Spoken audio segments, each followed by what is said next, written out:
Shirlie pretended to marry a billionaire's son to save her mom, but caught real feelings. Her mother was dying. The hospital bills were drowning her. She worked double shifts, skipped meals, begged for time, but still came up short. Then, a stranger made her an offer she couldn't ignore. "Marry me. Pretend. Just for a while. And I'll save her." No love. No promises. Just a contract. But what happens when fake feelings start to feel real? When the man you were paid to love becomes the only one who truly sees you? This is the story of Shirlie Smith, a girl who took a deal to save her mother's life and ended up fighting for her own heart. Tell us in the comments where you'd take a deal like this. Could you go through with it? Now let's begin. Shirlie Smith was just your regular, hard-working girl from Queens, New York. She grew up in Atlanta, and her life wasn't anything fancy. No silver spoons, no fairy tale beginnings. Just scraped knees and overdue rent notices. Her mother, Jelana, was a woman with a past nobody really talked about. Years back, Jelana had fallen hard for a Nigerian man who'd come to the US for business. Their love was real, but short-lived. He eventually went back home, and that was the end of that. No drama, no bitterness. Jelana never said a bad word about him. Instead, she did what strong women do. She got to work, took on 2 jobs, and raised Shirlie with nothing but grit and love. Shirlie grew up in 2 different worlds. She knew what it meant to hustle in New York, but she also understood Southern Sundays and Yoruba proverbs her mom remembered from way back. She wasn't living some dream life, but it was hers, and she owned it. They lived in this old walk-up apartment where the heating barely worked in winter. Jelana cleaned office buildings at night and braided hair during the day just to keep the lights on. Shirlie helped out however she could, even while studying nursing. Then everything flipped. Jelana started getting sick. First, it was just headaches, then dizziness. Then, out of nowhere, she'd faint. She brushed it off like it was nothing. But Shirlie knew better. After a bunch of tests, the truth came out: something was seriously wrong. And fixing it? That was going to cost a lot more than they had. Shirlie pushed herself harder, balancing school and jobs, skipping meals, selling stuff online. But it felt like trying to plug a leaking boat with paper. No matter what she did, she couldn't keep up. The bills piled up. Hope started slipping through her fingers. Then one gray February afternoon, her phone rang. A man named Brian Koch was on the line. He spoke like someone used to getting what he wanted. Calm, polished, rich. Brian told her he was the firstborn of a powerful Manhattan family, the Kochs. They owned everything from skyscrapers to fashion houses to media companies. But Brian?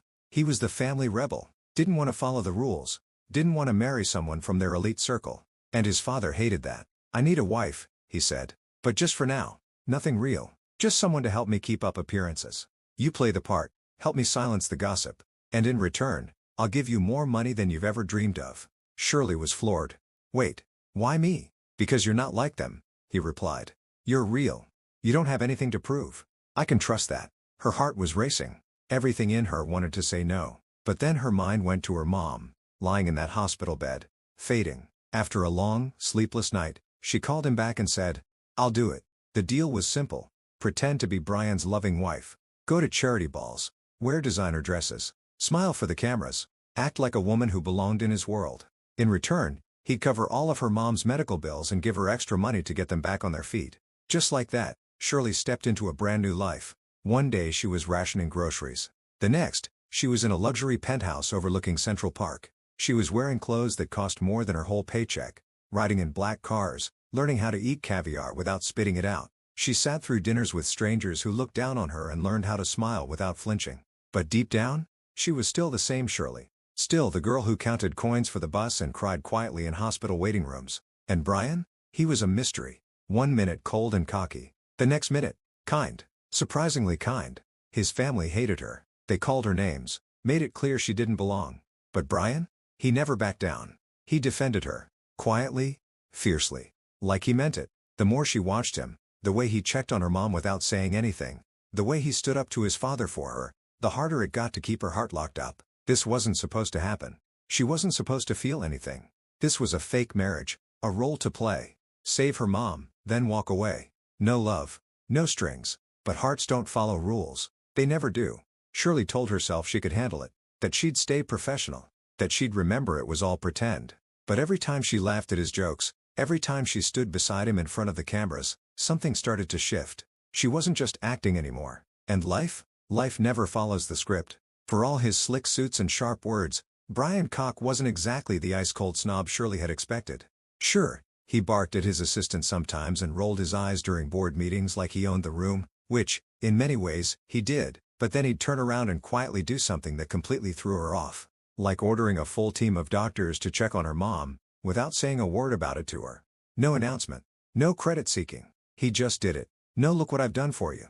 No expectations. He never acted like she owed him anything for it. And that, somehow, made it all worse. It messed with her head. She'd catch him staring at her when he thought she wasn't paying attention. But it wasn't some hungry look. It was soft. Like wonder. Like he couldn't quite figure her out. And it made something shift inside her. Something she didn't want to name. But whatever was happening between them, Brian's family wasn't having it.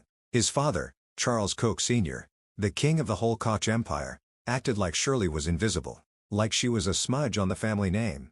At those fancy family dinners, his stepmother Meredith would give Shirlie this tight little smile, then lean over her wine glass and spit poison in whispers. One night, Shirlie was walking past the hallway when she heard Meredith say to some cousin, "She's not one of us. She's after the money. You'll see." It hit her like a slap. And the worst part? She couldn't even completely deny it. Because deep down, wasn't that kind of true? She didn't marry Brian for love. She did it to save her mother's life. It was business. Survival. But Brian? He never let it slide. He looked Meredith dead in the eye and said, "At least she's not a snake in a designer dress pretending to be kind." That stirred up even more trouble with his family. But in Shirlie's eyes, it meant something.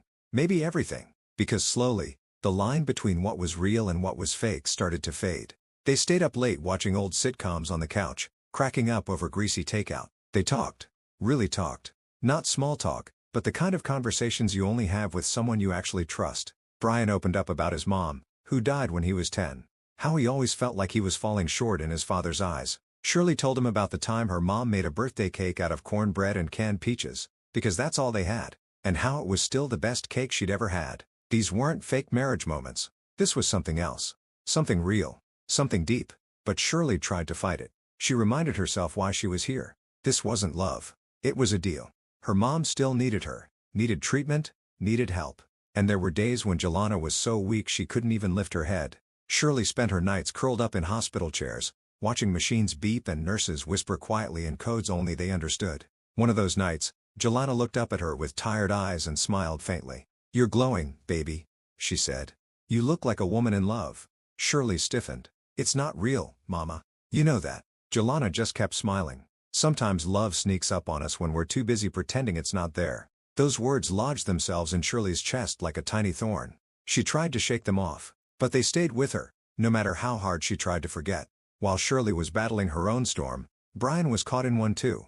His father had started to suspect something. During a tense boardroom meeting, Charles Koch Sr. didn't hold back. "You've always been a disappointment," he said, voice sharp and cold. "You can't even pick a proper woman. She's not even from this earth." Brian didn't flinch. He looked his father straight in the eye. "That's exactly why I picked her." He didn't say the rest out loud, not in that room, but deep down, he knew the truth. He was falling for Shirlie, not just because she was beautiful, not just because she was smart, but because she was real, strong. She never begged, never asked for favors. Even when she was tired and scared, she fought like hell for her mother. She didn't let the wealth around her change who she was. And that scared him, because now he wanted something real. And he hadn't been honest with her from the start. Meanwhile, Shirlie didn't know what to believe anymore. Life had already taught her too many hard lessons. Her dad left. Her mom got sick.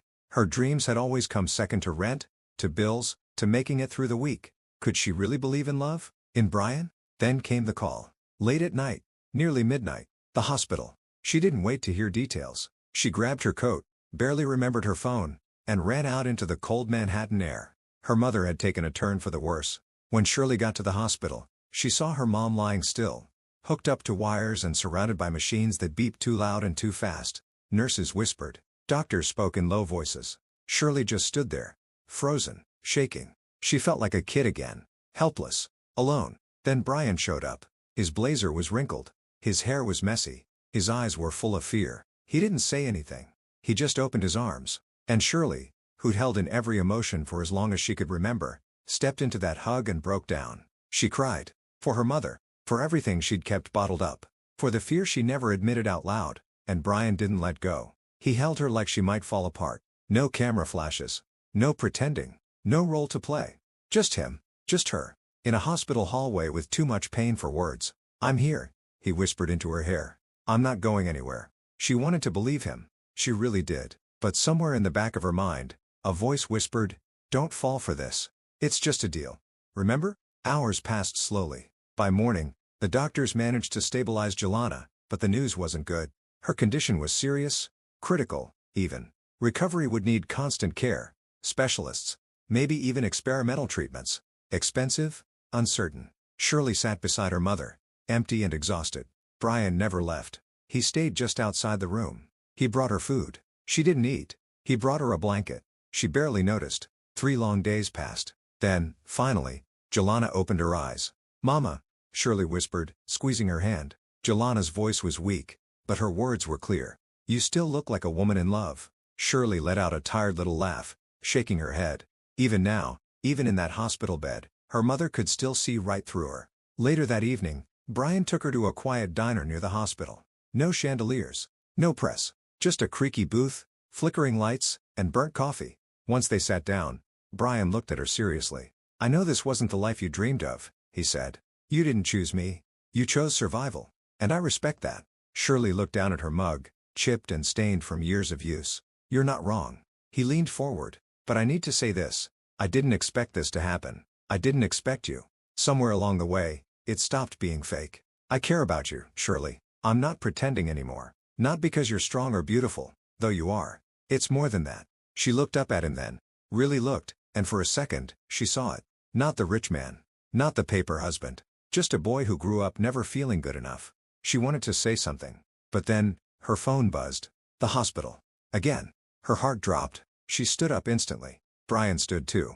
I'm coming with you. This time, she didn't argue. Back at the hospital, the news was worse than before. Her mother's heart was weakening. The doctors were doing everything they could, but time was slipping away. Shirlie sat by her mother's bed through the night. And at some point, Brian quietly took her hand. She didn't pull away. The morning came softly. Machines hummed quietly. The sun peeked through gray windows. And then, in a whisper, Jelana said, don't waste love, baby. It doesn't come easy. Just like that. The last wall Shirlie had built around her heart finally cracked.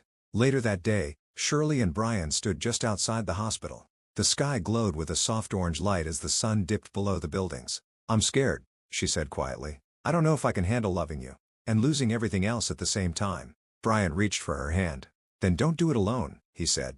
Let me be part of it. For real. Her chest ached. Her heart was pounding like it wanted to burst. For the first time since all this began, she whispered, okay. Something shifted after that. The days moved forward, but the performance, their public roles, started to melt away behind closed doors. Sure, they still smiled for the cameras and attended the fancy events.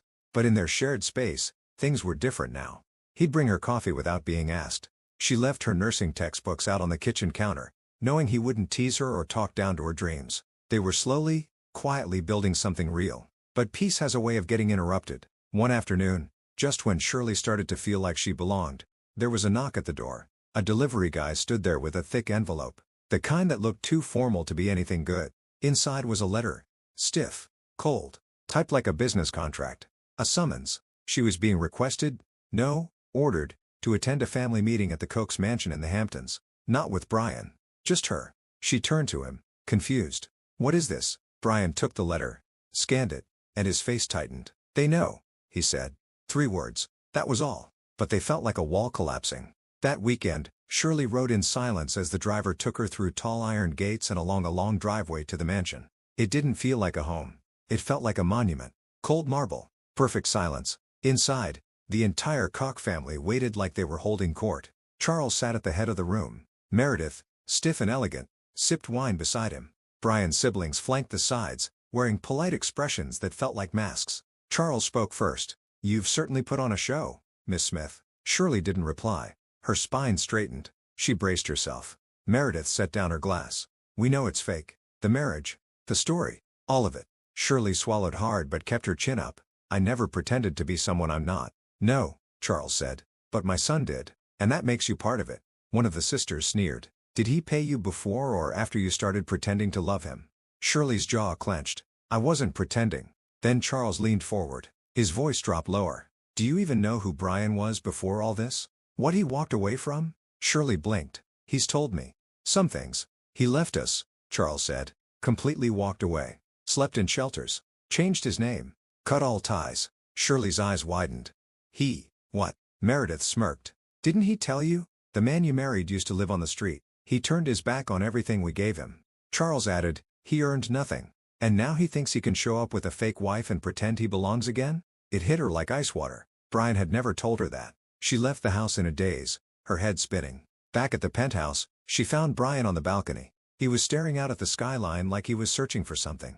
She stood quietly in the doorway for a moment. Then, softly, she asked, did you live on the street? He turned to her, the guilt already written across his face. I was going to tell you, he said. When? Her voice cracked. After the next red carpet? The next magazine feature? He let out a long breath. I left because I hated what this family turned me into. The pressure. The lies. I couldn't breathe. So I walked away. And you came back now for what? Their approval? No. He shook his head. I came back to fix the damage. I didn't expect to meet you. I didn't expect you to change everything. Her heart twisted. But how am I supposed to believe anything now? She asked. You gave me half the truth and called it honesty. He stepped closer. I didn't tell you because I was ashamed. I didn't want you to see me as broken. I thought, maybe you wouldn't want someone with that kind of past. Tears welled up in her eyes. I never cared about your money, Brian. I cared about the truth. And you didn't trust me with it. The silence between them was thick. It said more than anything else. That night, Shirley packed a small bag. She didn't scream. She didn't slam the door. She just left. She didn't go far. But she needed space to think. She found a small, drafty short-term apartment on the Lower East Side, complete with a leaking faucet and squeaky floors. But it had a bed, a roof, and just enough space from Brian's apartment to allow her heart to resume breathing. She did not inform him where she went. She could not. Her mother, Jelana, had been transferred to a private care facility paid anonymously. Shirley suspected who was behind it, but she didn't ask. Jelana was stable for the time being, and that's all that matters. Shirley went back to work. She took shifts as a barista. Took care of her mother. I spent long nights seeking for scholarships so that I could return to school. She told herself she was fine. But every night, when the city lights flickered outside her small window and quiet crushed against her breast, she missed him. He tells terrible jokes. His gentle benevolence. His crazy habit of preparing breakfast at midnight in his boxers. She missed Brian. But she couldn't return to a relationship based on half-truths. Brian, meanwhile, was unraveling. He never realized how much room Shirley occupied in his life until she went. The penthouse felt like a museum, expensive, lifeless, and haunted by everything he didn't say when he had the opportunity. He checked on Jelana with private nurses. He maintained his distance. Shirley required space, and he respected that. But each day without her wore away at him. His family had won, for now. They believed they had revealed a swindle, but Brian understood the truth. The only falsehood was that he could survive without her.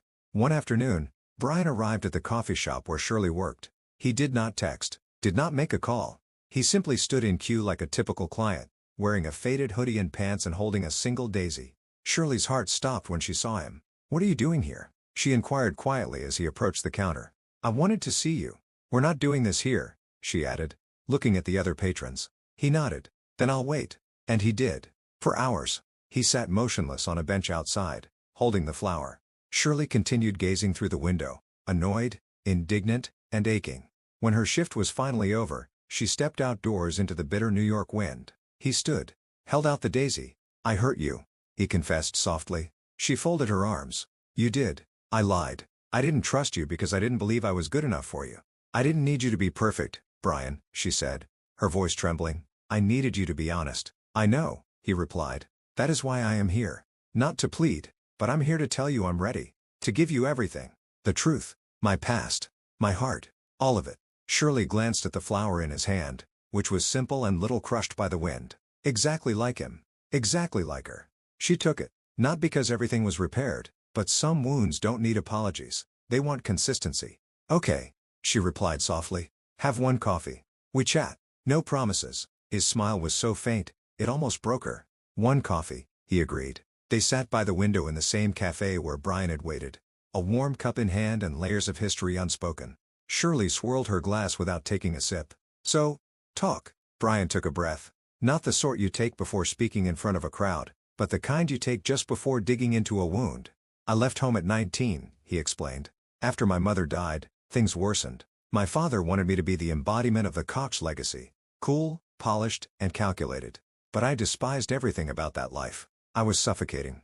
Shirlie said nothing. She observed him, her eyes soft but cautious. So I left, he added. There's no money. There's no backup plan. Just me and my rucksack. I stayed at shelters. Slept in tube stations. I hustled for meals. And throughout that time, I actually saw people. I learned to be kind. I learned about pain. I learned humility. And then? She asked. I came back. Not because I wanted money, but because I wanted to improve something. I wanted to apply what I had learned and create something real. I started my own businesses under the radar. Launched tiny businesses under a different name. My father thought I failed, but I was building. Shirlie blinked. So, you are already wealthy? He nodded. More than they realize, but I never informed anyone. Because I wanted someone to adore me regardless of the money in the picture. And then I met you. Shirlie leaned back, taking everything in. You should have told me, she added gently. I know, he responded. But I was afraid. You were the first individual to express disinterest in whatever I offered. I did not want to spoil it. She shook her head, a bitter smile appearing. You ruined it by not trusting me. I know, he replied, his voice cracking slightly. But I'm done hiding. Shirlie stared outside the window. Her fingers caressed the rim of the cup. You're a complicated man, Brian Coach, she murmured. But I'd rather deal with complicated truth than a pretty lie. He leaned across the table and rested his hand on hers. She did not draw away. The weeks that followed were not a fairy tale, but they were genuine. They met in secret, long walks in Central Park, late-night phone chats, and quiet dinners away from cameras and prying eyes. Jelana's health continues to improve with specialized care. Shirlie moved back into a new flat, which Brian had no involvement in furnishing. She wanted to rebuild on her own terms. She returned to school. I took classes again. I started dreaming again. Brian gave her room but never left. He sent her notes before the examinations. She brought her mother flowers. He built furnishings for her living room even though he could have employed 10 people to accomplish it. They were taking it slowly. But not everyone was pleased with it. One Friday morning, Shirlie got an anonymous email. Subject, the truth about Brian. Attached are photos of Brian and another woman, glamorous, clinging to his arm, smiling into his neck. Shirlie's heart stopped. There's no caption. There's no explanation. This is just a timestamp from a gala 3 nights ago. Brian claimed to have had business meetings that night. She did not want to believe it. However, the images. When Brian arrived at her house that evening with groceries and takeaway, she opened the door with her phone up like a weapon. What is this? She demanded. He looked at the computer, and his eyes darkened. Not with guilt, but with rage. That's Camille, he announced. My ex. And the woman my father tried to force me to marry years ago. Shirlie folded her arms. Why were you with her? I wasn't, he replied. I attended the gala, absolutely. She showed up. She did it on purpose. She has always attempted to sabotage me. Ask everyone who was present. I left 5 minutes later. Shirlie looked at him, hesitant. I would never do that to you, he added, moving closer. I wasted too much time chasing things that didn't important. I finally have something real, and I'm not going to let manipulated photos ruin it. Her voice was little. Someone's trying to hurt us. Brian nodded. And I think I know who. The next morning, Brian arrived at Shirlie's flat looking as if a storm had followed him there. No suit. No smile. Fury simmered beneath the surface. I confirmed it, he stated, pacing the floor. The photos came from someone inside my father's PR circle. Shirlie sat on the edge of her couch, tense. So, was it your family? He nodded. More particularly, Meredith, my stepmother. She leaked them. She's been trying to get Camille back into the picture for months. Why? Because if I marry Camille, they will complete a merger with her father's company. It's all about control, Shirlie, power, image. Shirlie pulled her lips together in a tight line. So undermining you is simply business for them? Brian stopped pacing. It always has been. He sat across from her, elbows on his knees and eyes fixed on hers. I am tired of hiding. I am tired of faking. If they want to launch a war, that is acceptable. But I won't lose you over it. Shirlie stared at him. So, what should we do?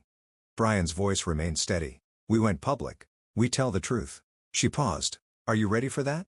I've never been more sure of anything. 2 days later, Brian asked for an interview with the New York Weekly, a prominent media publication known for exposing the privileged. Rumors circulated widely in the media. Why did the elusive Brian Couch desire a public appearance? What controversy was brewing? They did not have to wait long. In a nationally televised broadcast, Brian stepped onto the platform with Shirlie, not Camille or his other siblings. She wore a modest black outfit.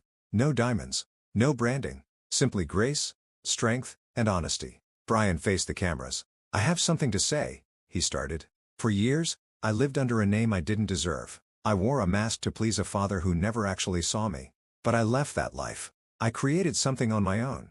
And during that time, I met someone who altered my life. He turned to face Shirlie. She didn't know about the riches. She wasn't concerned about the name. She stood with me when all I had to offer was loyalty. We started out with a contract. But sometime along the way, I realized I no longer wanted to pretend.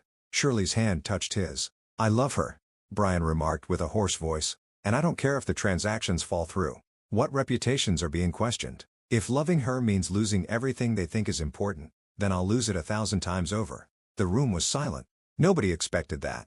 A millionaire heir confesses to a phony marriage and ends with a declaration of genuine love? Shirlie didn't need to say anything. Her eyes conveyed it all.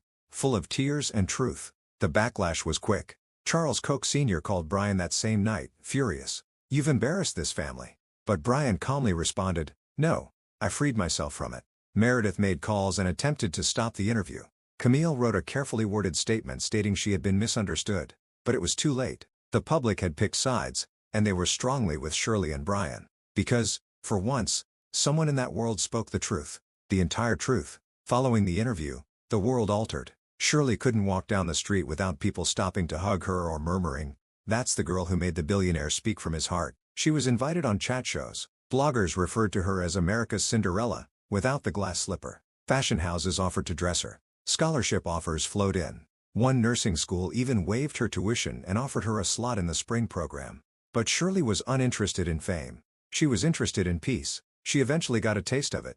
Her mother, Jelana, who was now healing well, had moved into a small bright house in Shirley Heights, fully paid for but registered in Shirley's name. No more hospitals. No more dread. Just soft music, nice dinners, and evenings filled with laughing once more. Shirlie continued to visit her on a daily basis. Brian would occasionally join us. Jelana would smirk knowingly every time the two of them argued like an old married couple, then exchange a quiet gaze that spoke more than words could. The Kochs, on the other hand, were experiencing a public meltdown.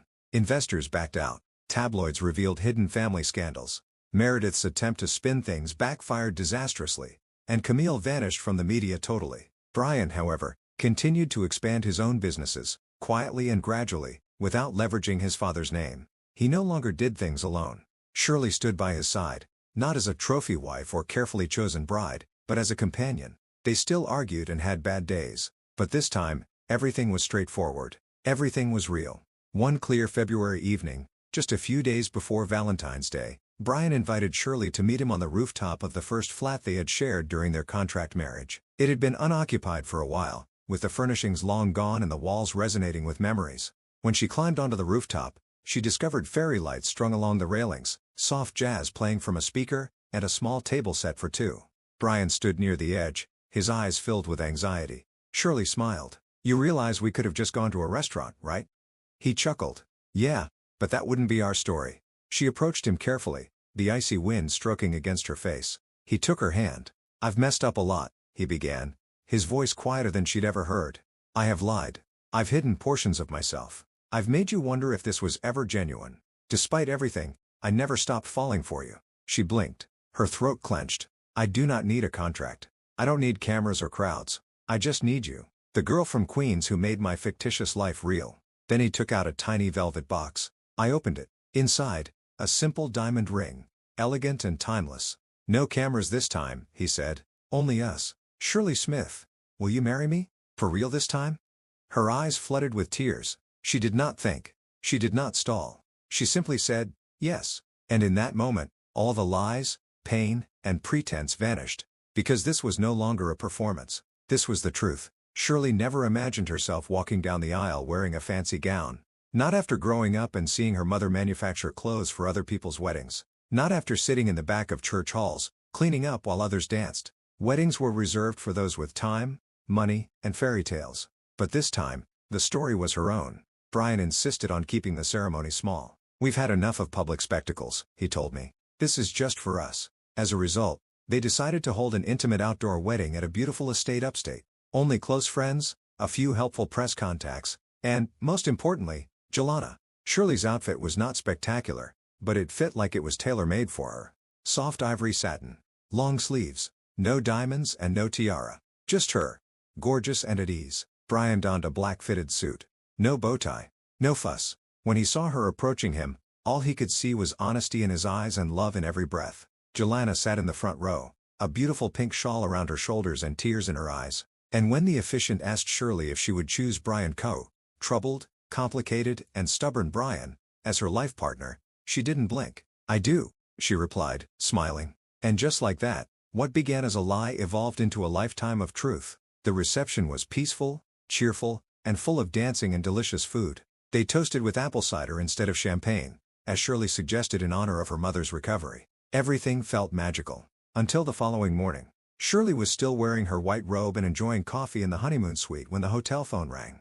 It was the front desk. "There's a man asking for you," the cashier remarked cautiously. "He says he's your father." Her blood became chilly. She hadn't heard the name in years. The man who abandoned her mother, who disappeared before her birth. Joanna never criticized the man, but she also never commended him. "Send him up," Shirlie commanded, her voice shaking. He entered gently, tall, graying at the temples. His speech still carried a strong Nigerian accent. His eyes were sweet yet hesitant, as if he was haunted by decisions he could never take back. "I'm not here to ask for forgiveness," he said. "I understand I don't deserve it, but I've heard your story. I watched the interview, and I needed to gaze at you. Only once." Shirlie sat in silence. "I loved your mother," he continued, "but I was cowardly. I allowed fear, culture, and pride keep me away, and I missed everything." She examined his face. Her eyes reflected in his. "I'm not sure what to say to you," she muttered. "You don't owe me anything," he answered, "but I needed you to understand that I never stopped wondering. I never stopped regretting." She nodded slowly. "I respect the honesty, but that does not mean we can change the past." He rose to depart. Then he paused. "If you ever want to talk, if you ever want to know more, I'll be here." Then he was gone. Brian entered the room shortly later. "Are you all right?" Shirlie turned, dabbed a tear from her face, and nodded. "I am now." That night, she stood on the balcony with Brian, the stars above them and her head on his shoulder. "We'll have kids one day," she stated calmly, "and I will tell them the truth, that love is not always neat, that humans make mistakes, but if you keep what's true, you may construct something beautiful out of the mess." Brian kissed her forehead. "We already have." 5 years later, the Koch empire had altered. Not because the old man resigned, he never did, but because Brian stopped asking for permission to lead. He created his own legacy from the ground up, independent of the family name and with principles that had long been forgotten: integrity, community, heart. Shirlie Koch, formerly Shirlie Smith, accompanied him every step of the way. Registered nurse. Co-founded a healthcare firm that brought mobile clinics to low-income neighborhoods throughout New York. The Queens teenager who faked a marriage to save her mother's life is now using her voice to transform people's lives across the state. They weren't simply a power couple. They were true partners. Their home in upstate New York was nothing like Brian's former penthouse. No marble floors, no lift buzz, just creaky wooden stairs, children's toys on the rug, and laughter streaming through the rooms like sunlight. Twin toddlers were suddenly the rulers of the house. Grace and Jordan. Grace, the quiet one, was a mini Shirlie, constantly watching. Jordan, the wild one, with Brian's grin and boundless curiosity. Joanna lived in the guest cottage out back. Her health had totally recovered, and she now tended a small garden, spending her afternoons teaching Grace how to produce tomatoes and Jordan not to eat dirt. Shirlie would often stand at the kitchen window, hands wrapped around a cup, watching her family move around and wondering how her life had become so full. She no longer wondered if she belonged in that world. She'd built it herself. On a breezy Sunday afternoon, Brian surprised her with a picnic in the park where they used to photograph false couple shots years ago, the beginning of it all. But this time, there were no photographers. There are no stylists. Just peanut butter sandwiches, 2 juice cartons, and a blanket beneath a maple tree. "I've been thinking," Brian explained, as Grace fell asleep on his chest. "Maybe one day we tell them everything." Shirlie smiled. "The contractual marriage? What about the phony glamour? What about the breakdowns and messy in-betweens?" "Exactly," he said, grinning, "but only when they're old enough not to use it in an argument." She laughed. "You mean, you lied to mom and still got a wife? So why can't I skip school?" "Exactly." They both chuckled, and Shirlie leaned into him. "I used to think love had to be perfect," she told me. "But now I know. It just has to be honest." He glanced down at her with sympathetic eyes. "And stubborn. And patient," she continued. "And brave." They sat in stillness, the kind that required no words. The kind that only comes when two people have overcome everything meant to break them apart. Shirlie Koch, the girl who used to collect coins to pay hospital bills. Brian Koch, previously rejected by his own family. They had created something that no money could buy. A lifetime. A love. A deception led to a tremendous truth, surpassing their expectations. Because, in the end, love did not have to be perfect. It just needs to be authentic. And theirs was. What are your opinions about Shirlie and Brian's journey? On a scale of 0 to 10, how would you rank their story? Don't forget to subscribe to our channel and enable notifications to keep up with all of our latest stuff.